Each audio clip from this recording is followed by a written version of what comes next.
There are reports this morning that a hostage release deal could be imminent in return for a pause in fighting. As we heard earlier, the Prime Minister of Qatar says he's confident that a deal may be reached. The White House has so far denied those reports. Aaron David Miller is a former negotiator for the U.S. State Department, and he joins me live from Washington. Good morning to you, Mr. Miller. Good morning, Rosemary. How significant could this be, this idea that there would be a pause in the fighting for 3 to 5 days and that a certain number of hostages would be released?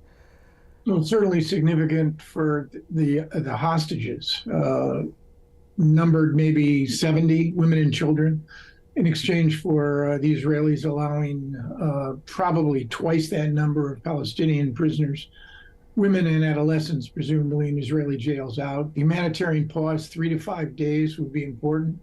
It's a positive twist.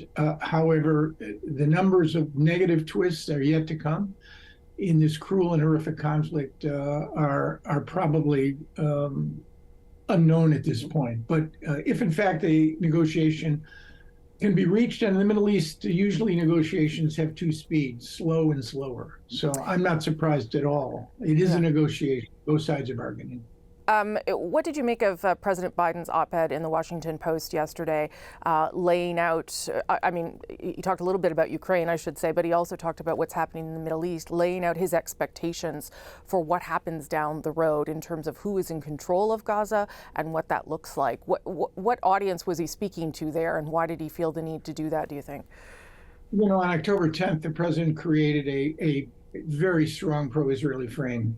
Unmistakable message that the administration was prepared to give the Israelis the time, the space, and the support they needed to do what they thought they needed to do in Gaza. I think what's happened in response to the humanitarian catastrophe and the exponential number of Palestinian deaths, the president has tried to fill in that frame with more balance, particularly in terms of the day after. But Rosemary, let's be clear. Not even Pythia, the oracle at Delphi, reading the best of goat entrails, can tell you right now what the day after in Gaza is going to look like. The president wants two states, a very heavy lift. The president wants a new reality driven by a revitalized Palestinian Authority, very tough lift. Some of this may be possible, but it's really going to require a major commitment of will and skill on the part of the administration and leadership on the Israeli and Palestinian sides.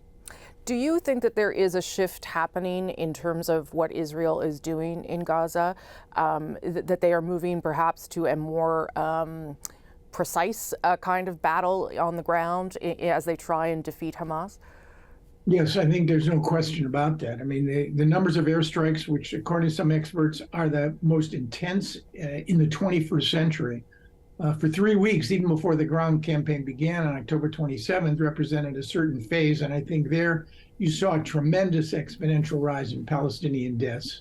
I think, now that they're in Gaza City, and there are many neighborhoods still yet to be operated in, I don't think they're confronting much resistance, frankly, from Hamas fighters.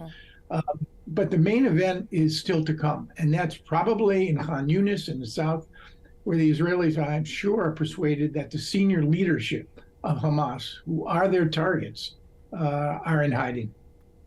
What impact do you think the bombarding of, for instance, the Al-Shifa hospital has done to Israel's support in the world? Obviously, they've tried to provide some evidence that was necessary because Hamas, they say, is not headquartered there, but has a significant stockpile there and was using it as a base. But how has that affected Israel's support? I mean, I think it's clear. Israel's been hemorrhaging a loss of international legitimacy and legitimacy in the region as a consequence of the cruel and unforgiving nature of the choices they face.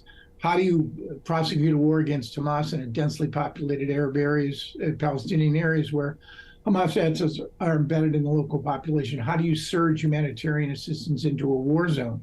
So I think there's no doubt that Israel's operational clock is ticking at a much slower pace than the moral or international legitimacy clock.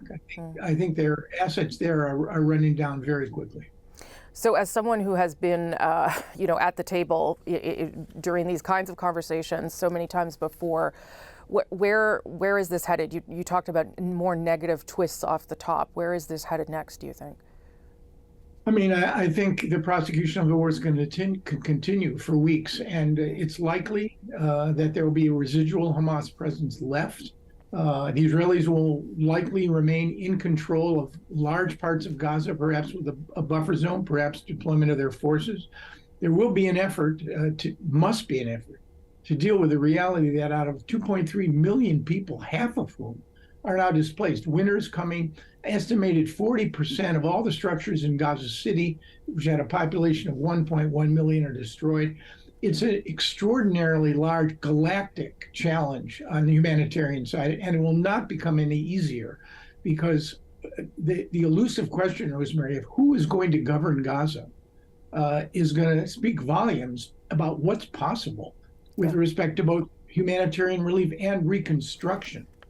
Can I just quickly end on Benjamin Netanyahu? I think when we last spoke, it was too early in this conflict for there to be open criticism of him. I think things have changed on that front. Do you anticipate that there would be any pressure, even from the U.S. side, for Netanyahu to go before this is actually over?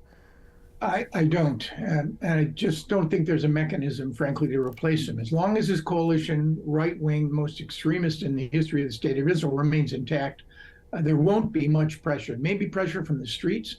A national commission of inquiry is likely to be formed. That's going to take at least a year. So I think his departure, I think, is going to occur later rather than sooner. Aaron David Miller, thank you. It will occur. It will occur, Rosemary. It will occur. Okay. Aaron David Miller, thank you so much for coming back on the program. Really appreciate your brain on difficult days like this. Thank you, sir. Thanks for having me.